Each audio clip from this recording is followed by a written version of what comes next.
Let's turn to Senator Roy Blunt, a member of the Republican leadership who also serves on the Senate Intelligence Committee. And I want to turn back to Khashoggi first. You heard Congressman Schiff there saying what he thinks should happen. Assuming the reports are accurate about the CIA conclusion, should the president issue sanctions on the Crown Prince? Well, like Adam, we did have a briefing this week. I can't really talk about that briefing, but I do think that it won't hurt here for another few days to pass. The president says he's going to have some conclusions by Tuesday on this. Certainly the way you look at Saudi Arabia and the way it runs, it's hard to imagine something like this could happen without the Crown Prince knowing, but I don't know that we absolutely know that yet. Just from reading the reports in the Washington Post, look, we've heard about phone calls that were intercepted. I know you can't talk about things like this. We've heard phone calls intercepted between the prince and his brother. We've heard about tapes inside the Saudi consulate in Turkey. What more is needed? The same question that I asked Congressman Schiff. There doesn't appear to be a smoking gun, but there's a lot of evidence piling up. Well, I think a smoking gun would certainly help if you actually did have that specific thing that is unlikely to be out there or unlikely to be found where someone gave a specific direction and you know that happened.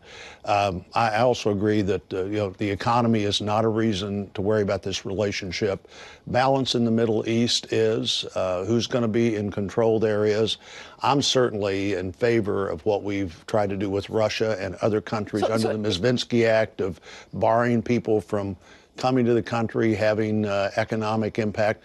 We'll just I think we'll have to see in the next few days whether we can really make the case that the Crown Prince would be one of those people or not. So if the president comes out on Tuesday, you know what you know, and he says, we can't prove anything, what would your reaction be?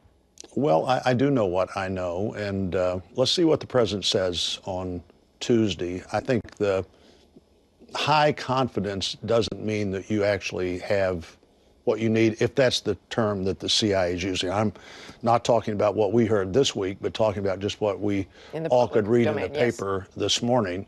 That is, if that is accurate, it means that we don't quite have all the information we'd like to have yet. It would be nice if we're going to deal with this relationship, which does really impact the balance of power in the Middle East. It does really impact how the balance to Iran, which is clearly a bad actor. We need to be absolutely sure we know exactly what we're talking about, and not what the first step is, but also what the second and third step that first step would lead you to really determines. There's been some question about what the president knew and when on the Crown Prince's role in Khashoggi's death. But take a look at this tweet from President Obama's Deputy National Security Advisor, Ben Rhodes. We are faced with the real possibility that Trump has had info from his own intel community that MBS, Mohammed bin Salman, was responsible for murdering a journalist who wrote for the Washington Post and lied about it. I tried to help MBS get past it. Must be investigated. Do you think he knew something before and that Khashoggi should have been warned? Or the intelligence community? Well, I don't know the specific answer there, but I do know that I'm likely to know more about that than Ben Rhodes, and I think that's just pretty wild speculation. Are you concerned that the president has ignored the intelligence in order to protect the relationship? No. Not at all? No. I want to move also to what Congressman Schiff said about the Mueller investigation and about Whitaker. President Trump weighed in on Twitter this week. The inner workings of the Mueller investigation are a total mess. They have found no collusion and have gone absolutely nuts. They are screaming and shouting at people, horribly threatening them to come up with answers they want. They've gone absolutely nuts. Have you seen any evidence of that? Do you know what the president's talking about? I don't know what the president's talking about, but I do know that that's not news that the president would have this view of the Mueller investigation. You know, he has engaged in this in that way from the very start, just like virtually every member of the Senate, and I think most members of the House have engaged saying, Mr. President, it would be a huge mistake not to let the Mueller investigation come to a conclusion. We need to get beyond this. We don't need to have this starting again. So you have confidence in the Mueller investigation? I do. And let's talk about the acting Attorney General, Matt Whitaker. Lindsey Graham just said on another program this morning, I don't know if he's the best choice. What do you think about that? Well, what we really need is a permanent Attorney General. We need to move as quickly as we can beyond whoever's the acting Attorney General to an Attorney General that's going to be there for hopefully a much longer period of time. So we'll see. I don't know Matt Whitaker well. I've known him for some time. Met him in Iowa years ago when he was U.S. Attorney. On the occasions I've had with him, he's been very responsive and has seen that the Justice Department responded to the things I've asked about. So in terms of an acting capacity, he seems to me to be a person that has the ability to do that acting job.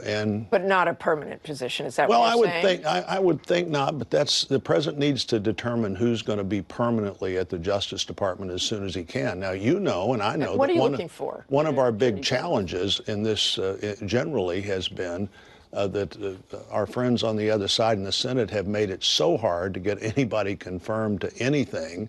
And so, the president's unlikely, I think, to make that nomination before the Congress reconvenes. And if he did, we'd be unlikely to be able to do anything with it. We are way beyond the time where you have a hearing and a week later somebody gets confirmed to these jobs, no matter how insignificant they are. And this one, of course, is very significant. Just tell me what you're looking for in an Attorney General, if not Matt Whitaker. Well, I think what the president should be looking for in an Attorney General is someone who can manage the Justice Department, who understands the far-ranging impact of that department, hopefully has had some experience working with or in the department before that. And as for the Mueller investigation? As for the Mueller investigation, I think the Mueller investigation is going forward. In terms of an Attorney General? Well, in terms of an Attorney General, the big question here on the Mueller investigation, I think, is whether the Congress has any ability to tell the president who can work in the executive branch. That's a constitutional question. It's different than the question of whether Mueller should be allowed to continue. It's what could you do about that? This idea that we'd have a debate and have a vote and put a bill on the president's desk that he wouldn't sign, I don't think that's nearly as impactful as members continuing to say, Mr. President, we need to get beyond this. You need to let this come to a conclusion.